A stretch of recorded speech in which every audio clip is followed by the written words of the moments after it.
The ticket price. This does not shock me at all. What did I say earlier? The WNBA was about to F around and find out, and these rival teams were going to be in a lot of trouble. Well, they're finding out. Hey everyone. Today's story is one that'll truly warm your heart. It's about two remarkable athletes whose friendship blossomed on and off the court. Meet Caitlin Clark and Sophie Cunningham, now teammates with the Indiana Fever.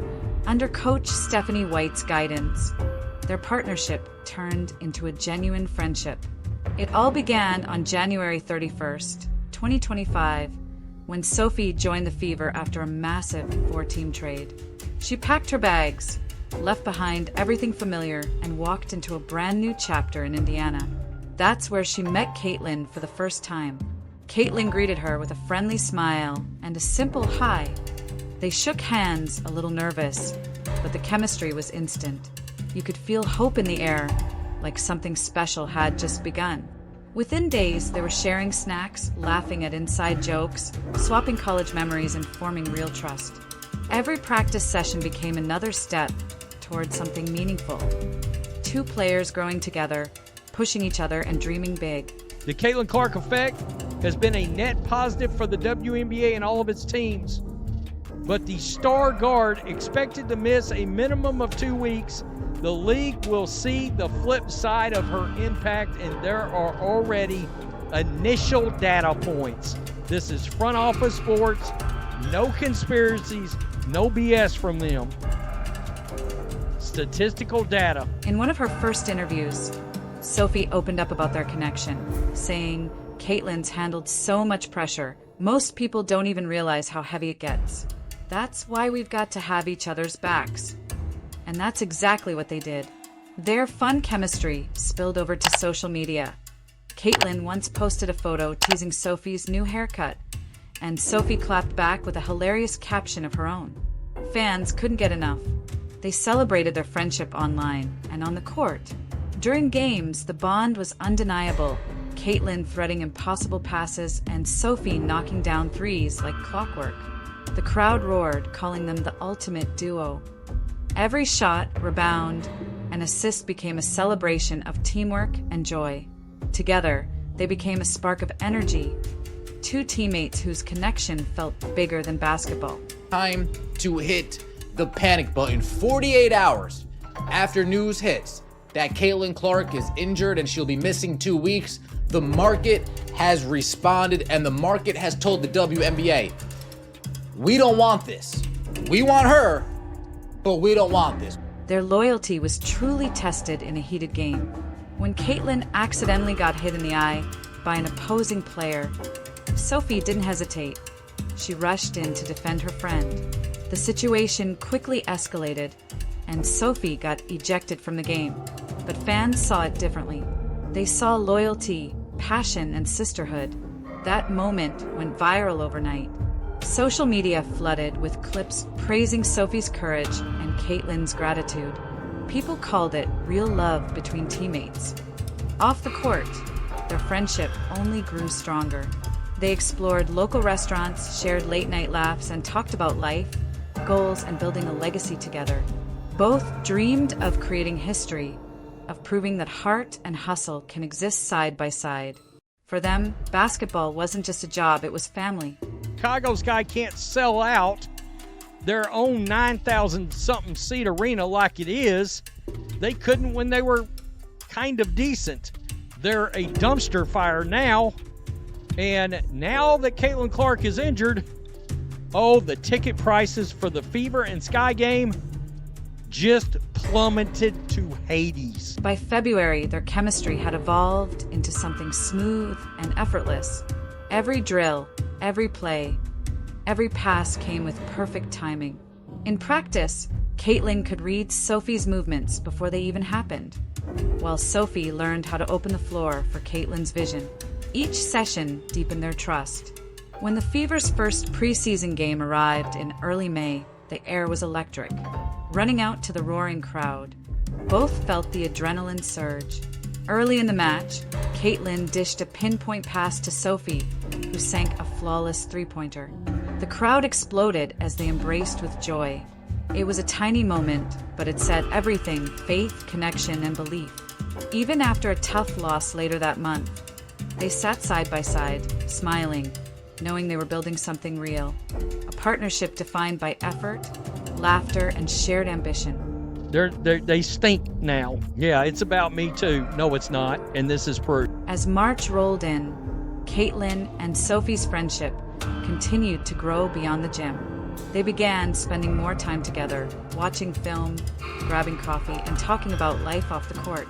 Caitlin admired Sophie's fearless energy, while Sophie often praised Caitlin's calm focus under pressure. During one media session, Caitlin said, "Sophie's got this fire. She keeps everyone motivated, even on the hardest days." Their personalities balanced each other perfectly. When practices got intense, Sophie's humor lightened the mood. And when things got serious, Caitlin's leadership grounded the team. Their bond became the heartbeat of the Fever locker room. Reporters started noticing how much their connection shaped the team's energy, calling it the spark the Fever needed. What started as mutual respect had now turned into genuine sisterhood.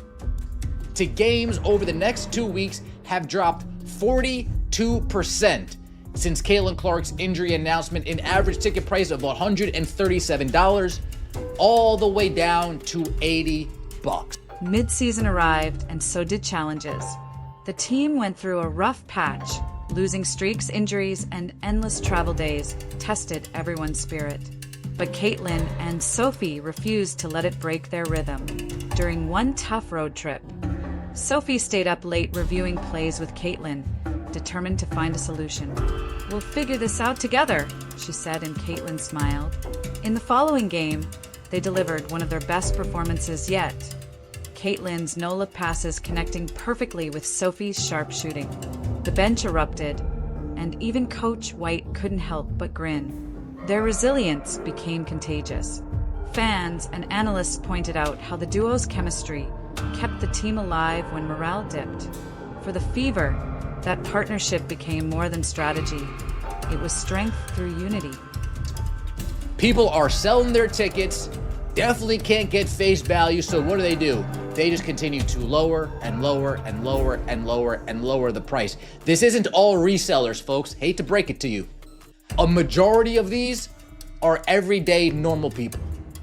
A majority of these are everyday normal people who watch Caitlin Clark in Iowa, watch her in her first year in Indiana, said, man, I want to watch that. I want to go to those games. I want to experience that.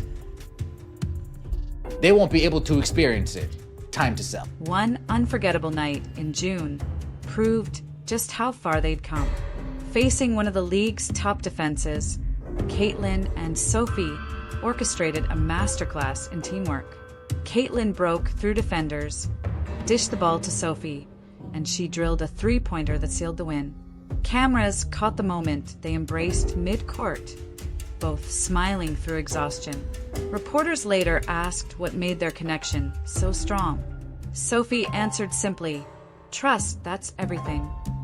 The clip went viral across social media, captioned "Fever Fire Duo." Fans praised their leadership and love for the game. For Caitlin and Sophie, it wasn't just about winning. It was about proving that hard work and trust can turn teammates into something closer. A family built on loyalty and respect.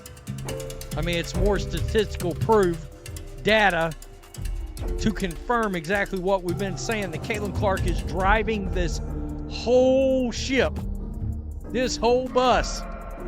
She's driving it. Everybody else, get in the back. Get in the back. Off the court, their bond continued to shine. They began volunteering together at youth basketball clinics around Indiana, teaching kids the value of teamwork and confidence. The young players adored them. Sophie for her playful attitude, Caitlin for her patience and wisdom. Their role models, one parent said.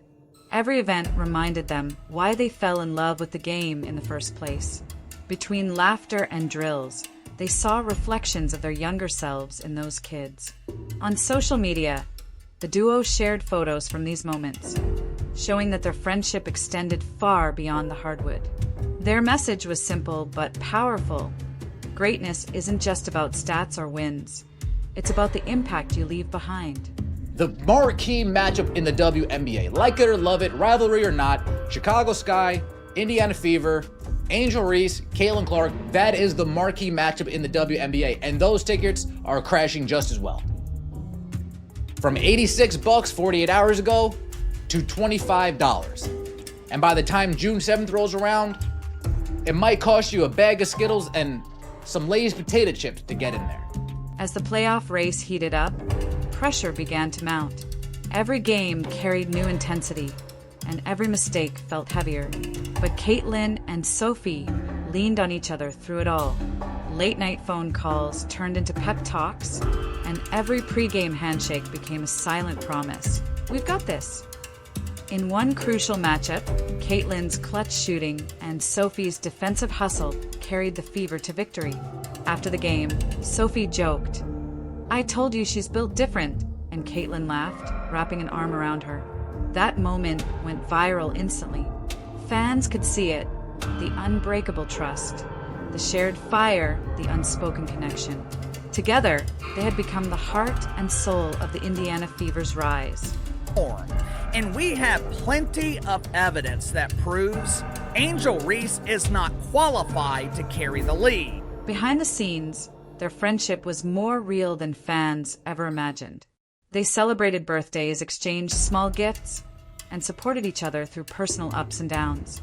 When Sophie faced an ankle injury mid-season, Caitlin was by her side every day, checking in, bringing food, and keeping her spirits high. "That's what sisters do," Caitlin said in an interview. By the time Sophie returned, their chemistry was sharper than ever. In her first game back, Caitlin fed her the ball for a corner three, swish. The entire bench erupted, and Caitlin raised her hands in celebration. It wasn't just a comeback. It was a moment of pride and love between two teammates who refused to give up on each other.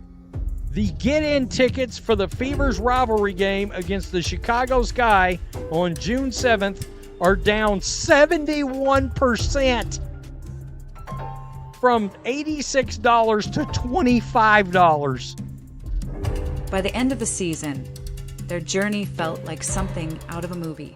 The ups and downs, the wins and losses, all of it had shaped them into leaders and friends for life.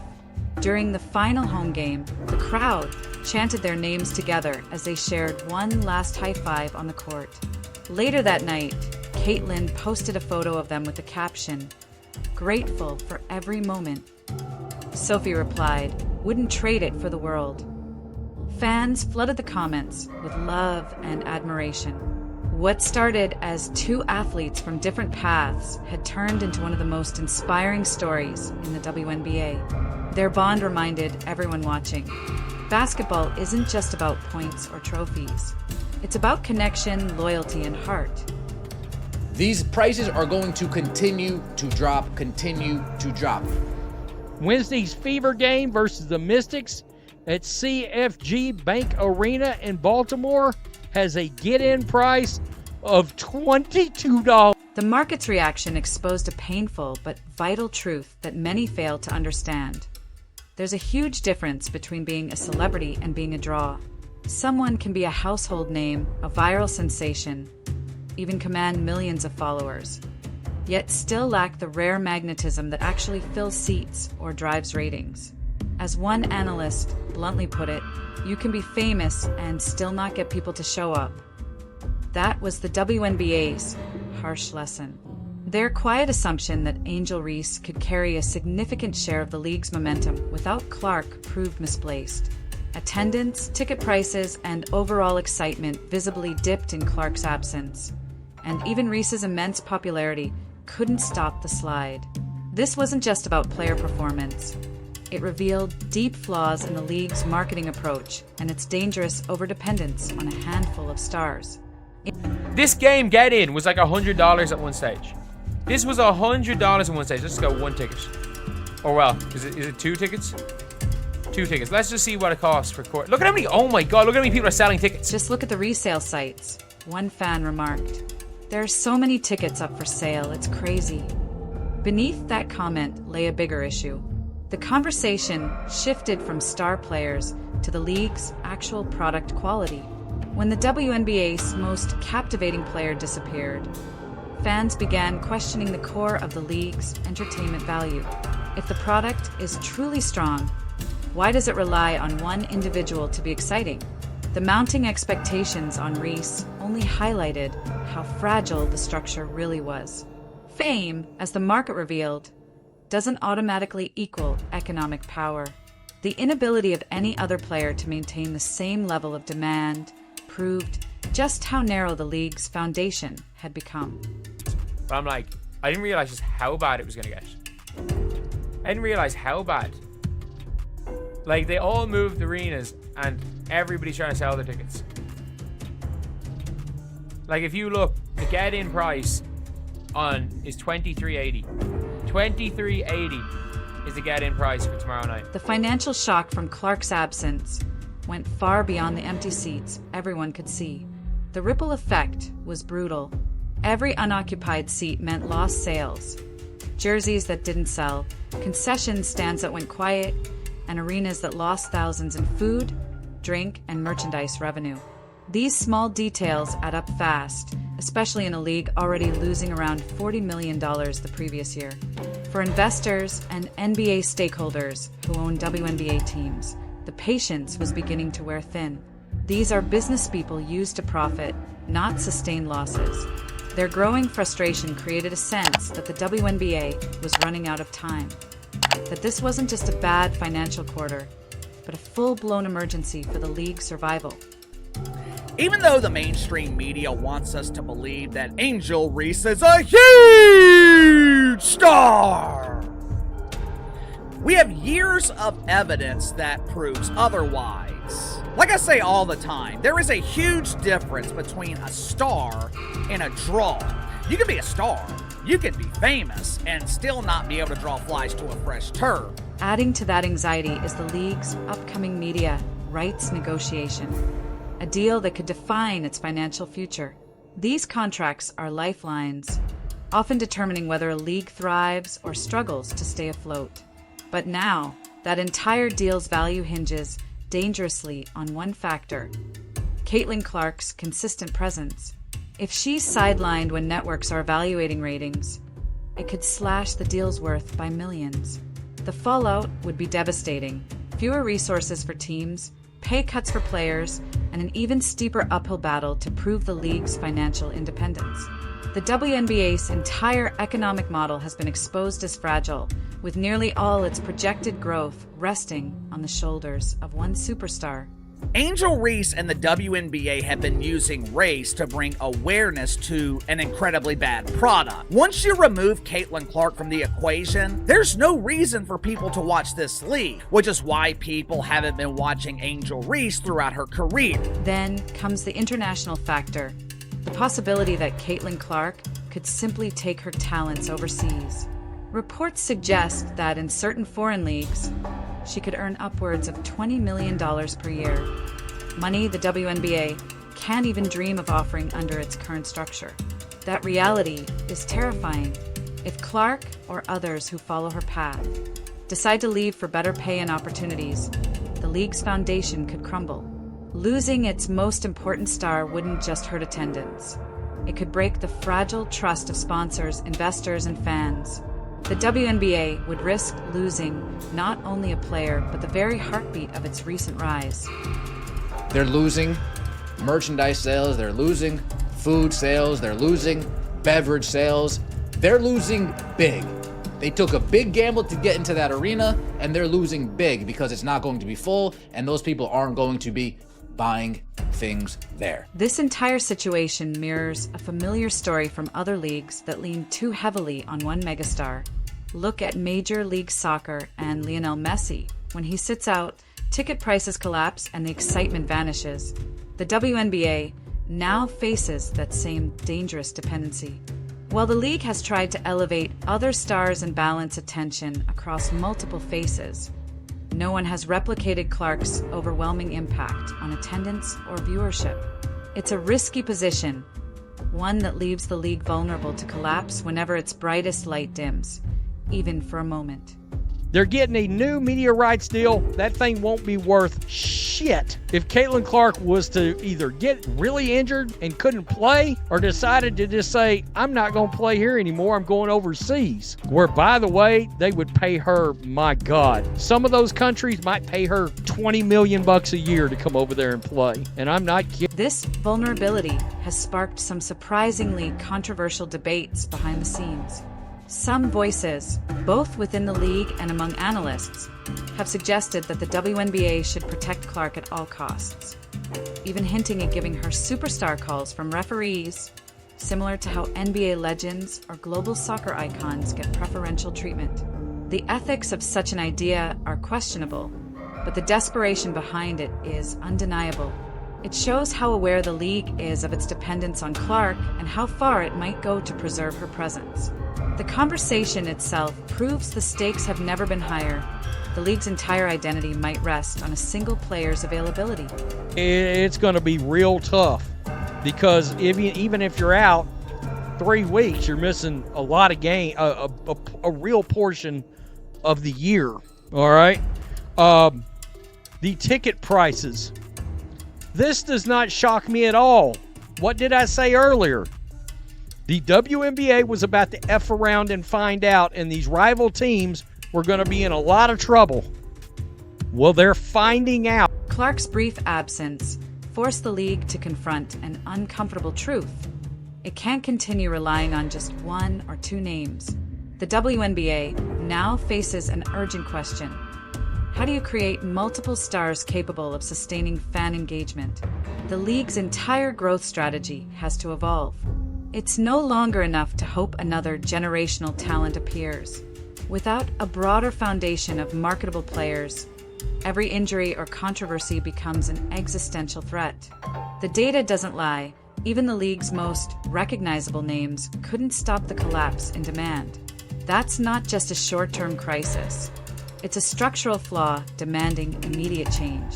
She was the league. Keep in mind, my point I'm trying to get to is when it came out that the league lost $40 million last year, NBA owners that own portions of these WNBA teams were starting to get angry and ask a lot of questions about when is this league ever going to make money. So that tells you there was starting to be a little life support situation happening when the owners were starting to get angry about never making a profit on this league. The road ahead for the WNBA is now defined by urgency.